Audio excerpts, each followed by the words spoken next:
Assalamualaikum warahmatullahi wabarakatuh. Perkenalkan, nama saya Lia Akmalia, NIM 2526050311. Saya dari Prodi PAUD semester 2. Saya akan memenuhi tugas dari matkul Filsafat Islam yang mana dosen pengampunya yaitu Bapak Adam Hashim MPD, yang mana penjelasannya sebagai berikut.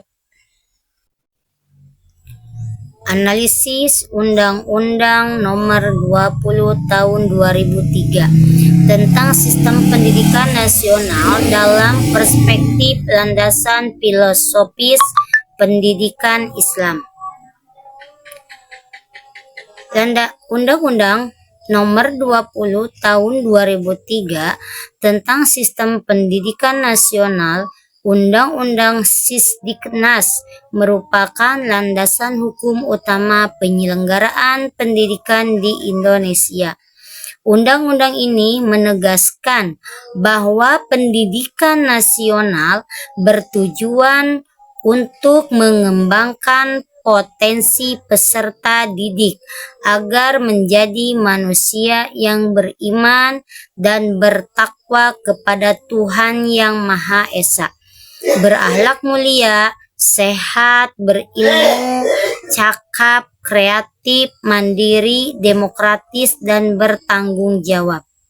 Dalam perspektif landasan filosofis pendidikan Islam, tujuan tersebut memiliki keterkaitan yang sangat erat dengan konsep pendidikan dalam Islam. Pendidikan Islam memandang manusia sebagai makhluk ciptaan Allah Subhanahu wa Ta'ala yang memiliki tugas sebagai hamba atau Abdullah dan khalifah di muka bumi. Oleh karena itu, pendidikan tidak hanya berorientasi pada penguasaan ilmu pengetahuan, tetapi juga pada pembentukan akhlak dan pengembangan spiritual. 1. Kesesuaian tujuan pendidikan.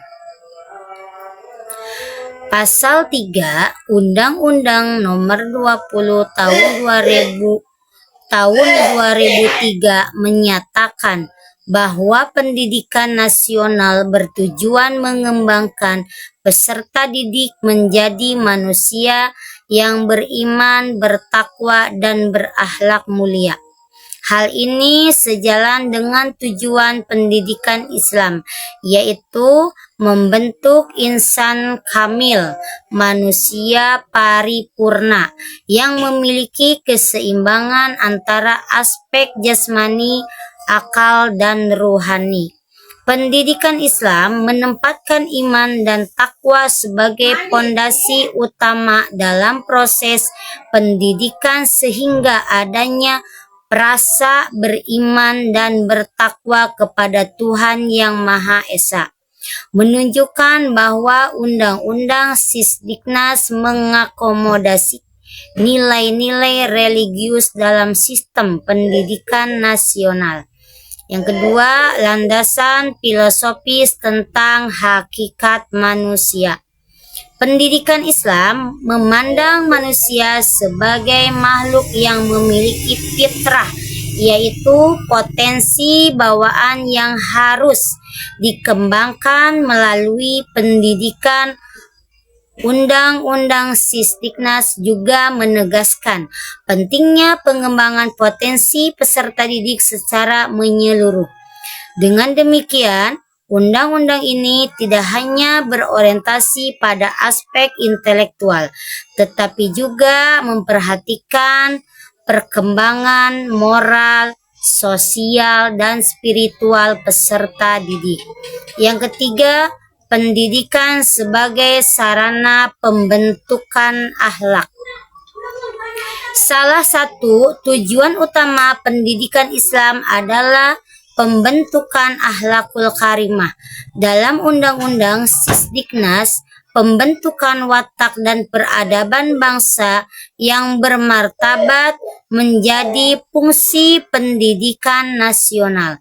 Hal ini menunjukkan adanya keselarasan antara konsep tarbiyah dalam Islam dengan tujuan pendidikan nasional, yaitu membentuk individu yang berkarakter baik dan mampu memberikan kontribusi positif bagi masyarakat.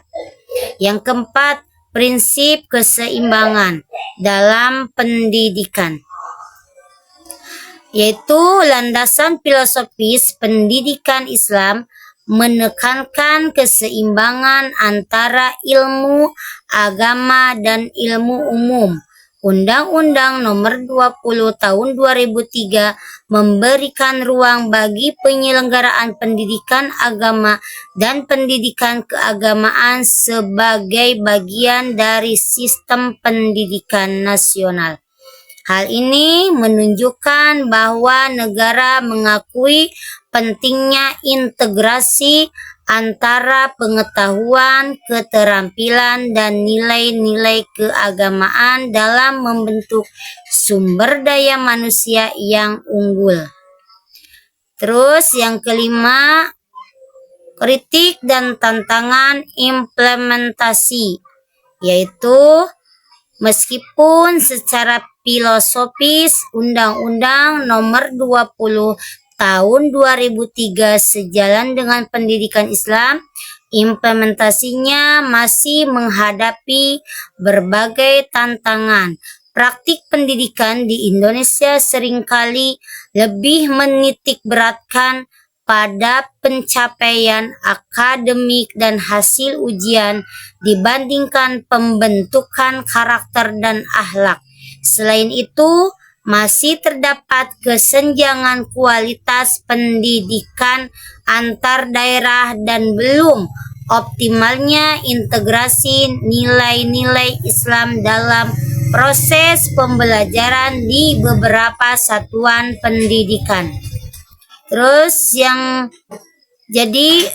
kesimpulannya dari Undang-Undang Nomor 20 Tahun 2003 tentang pendidikan nasional memiliki kesesuaian yang kuat dengan landasan filosofis pendidikan Islam.